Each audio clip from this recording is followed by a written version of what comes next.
എല്ലാവരും സുഖമായിരിക്കുന്നു. വിനീസ് കിച്ചണിലേക്ക് സ്വാഗതം. നമുക്ക് ഇന്ന് പനീർ മസാല ഉണ്ടാക്കിയാലോ. അതിനുവേണ്ടി ഞാനൊരു ചെറിയ സവാള കൊത്തി അരിഞ്ഞതും ജിഞ്ചർ ഗാർലിക് ചതച്ചതും ഒരു പച്ചമുളക് ചെറുതായിട്ട് അരിഞ്ഞതും പിന്നെ ടൊമാറ്റോ പ്യൂരിയും എടുത്തിട്ടുണ്ട്. പിന്നെ കസൂരി മെത്തിയുണ്ട്, ഒരു ടേബിൾ സ്പൂൺ കസൂരി മെത്തിയാണ്. പിന്നെ പൊടികളാണ് വേണ്ടത്. നമ്മുടെ മഞ്ഞൾപ്പൊടി ഒരു 1/4 ടീസ്പൂണ്, ജീരകം ഒരു 1/4 ടീസ്പൂണ്, കുരുമുളക് പൊടി ഒരു 1/4 ടീസ്പൂണും, ഒരു കൊറിയാണ്ടർ പൗഡർ 1/4 ടീസ്പൂൺ, പിന്നെ ഗരം മസാല ഒരു 1/4 ടീസ്പൂണും, പിന്നെ നല്ല മുളക് പൊടിയും കാശ്മീരി ചില്ലി പൊടിയും 1/2 ടീസ്പൂൺ വീതം മിക്സ് ചെയ്തതും, നമ്മുടെ മെയിൻ ഇൻഗ്രീഡിയൻ്റ് ആയിട്ടുള്ള പനീർ നമുക്ക് ആവശ്യത്തിന്. എനിക്ക് മോൾക്ക് ഇഷ്ടമായതുകൊണ്ട് ഞാൻ ഇച്ചിരി കൂടുതലെടുത്തു.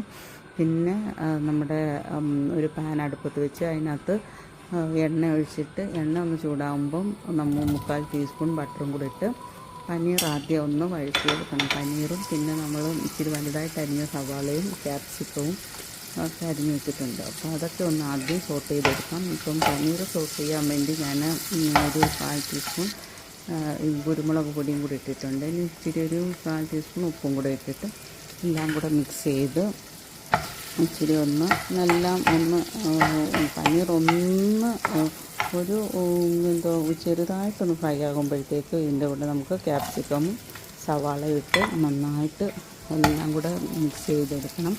മിക്സ് ചെയ്തെന്ന് വെച്ചാൽ എല്ലാം കൂടെ ഒന്ന് വാടിയാൽ മതി, സവാളയും ക്യാപ്സിക്കവും ഒക്കെ. എന്നിട്ട് ഇതൊന്ന് വാടി കഴിഞ്ഞിട്ട് ഇതൊരു പ്ലേറ്റിലേക്ക് മാറ്റിയിട്ട് സെയിം പാനിൽ തന്നെ നമുക്ക് എണ്ണയും ബട്ടറിൻ്റെ ഇതൊക്കെ അതിനകത്തുണ്ട്.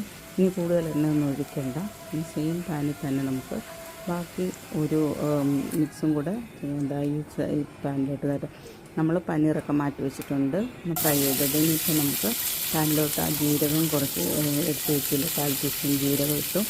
ഇനി സവാളയും കൊത്തി അരിഞ്ഞതും പച്ചമുളകും കൂടെ ഇട്ട് നന്നായിട്ട് സോട്ട് ചെയ്തിട്ട് പിന്നെ ഇതിൻ്റെ കൂടെ ജിഞ്ചർ ഗാർലിക് ചതച്ച് വെച്ചില്ല അതും കൂടെ ഇട്ട് നന്നായിട്ട് മിക്സ് ചെയ്യണം. നന്നായിട്ട് മിക്സ് ചെയ്തിട്ട് നമുക്ക് ഇത് ചപ്പാത്തിയുടെ കൂടെയും അല്ലെങ്കിൽ ഫ്രൈഡ് റൈസിൻ്റെ കൂടെയും നാനിൻ്റെ കൂടെയൊക്കെ നല്ല അടിപൊളിയായിട്ടുള്ളൊരു ഡിഷാണ്. അപ്പോൾ നമ്മൾ ആ ജിഞ്ചർ ഗാർലിക് ചതച്ചതും കൂടെ ഇട്ടിട്ട് നന്നായിട്ട് മിക്സ് ചെയ്യണം. നന്നായിട്ട് മിക്സ് ചെയ്തിട്ട് അതിൻ്റെ ആ ഒരു ചെറുതായിട്ടൊന്ന് വാടി തുടങ്ങുമ്പോൾ പൊടികളെല്ലാം ഇടണം. നമ്മളെടുത്ത് വെച്ച കുരുമുളക് പൊടിയും മഞ്ഞൾപ്പൊടിയും ഗരം മസാലപ്പൊടിയും എല്ലാം കൂടെ ഇട്ടിട്ട് അതെല്ലാം കൂടെ നന്നായിട്ട് മിക്സ് ചെയ്തിട്ട് അതിൻ്റെ പച്ചമണം മാറുന്നത് വരെ മിക്സ് ചെയ്യണം.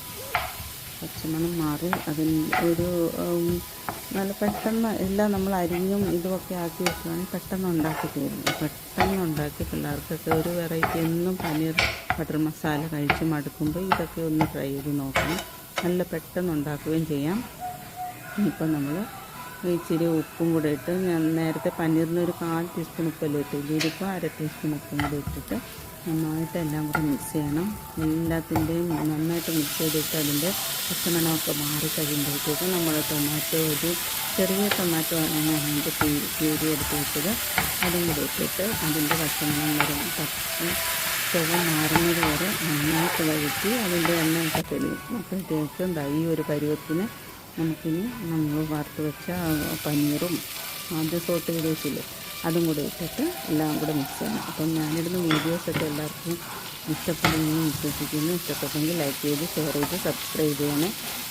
ബെല്ലൈക്കൺ എനേബിൾ ചെയ്താൽ ഞാനിടുന്ന വീഡിയോസ് കിട്ടും. എനേബിൾ ചെയ്യുമ്പോൾ ഓളെന്ന ബട്ടൺ അമർത്തിയാൽ മതി. അപ്പോൾ ഞാനിടുന്ന വീഡിയോസിൻ്റെ നോട്ടിഫിക്കേഷൻ കിട്ടും. അപ്പോൾ ഇത് ഇത്രയും മിക്സ് ചെയ്ത് വേണമെങ്കിൽ നമുക്ക് ഇങ്ങനെ ഉപയോഗിക്കാം. കുറച്ച് കസൂരി മെത്തി ഒന്ന് ഡെക്കറേഷൻ ചെയ്തിട്ട് ഉപയോഗിക്കാം. പിന്നെ മോൾക്ക് ഈ ടൊമാറ്റോ സോസും സോയാ സോസൊക്കെ ഇഷ്ടമായതുകൊണ്ടാണ് ഞാൻ അതും കൂടി ഇടുന്നത്.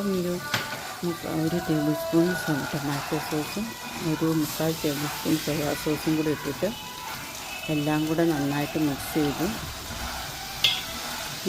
മിക്സ് ചെയ്തിട്ട് ഗ്യാസ് ഓഫ് ചെയ്യണം. വലുതായിട്ട് ഇനി വഴറ്റാനൊന്നും നിൽക്കണ്ട. ഇത്രയും മിക്സ് ചെയ്തിട്ടൊന്ന് ഗ്യാസ് ഓഫ് ചെയ്തിട്ട് നമുക്ക് കുറച്ച് ഒരു മണത്തിന് വേണ്ടി കുറച്ച് കസൂരി മെത്തിയും കൂടെ ഇട്ടിട്ട് നന്നായിട്ട് ഒന്ന് മിക്സ് ചെയ്ത് ഒരു പാത്രത്തിലോട്ട് മാറ്റാം. എന്നിട്ട് ചൂടോടെ സെർവ് ചെയ്ത് ചൂടോടെ കഴിക്കാനും നല്ല ടേസ്റ്റാണ്. അപ്പോൾ എല്ലാം ട്രൈ ചെയ്ത് നോക്കാം വിശ്വസിക്കുന്നു. അപ്പോൾ അടുത്ത വീഡിയോയിൽ കാണുന്നത് വരെ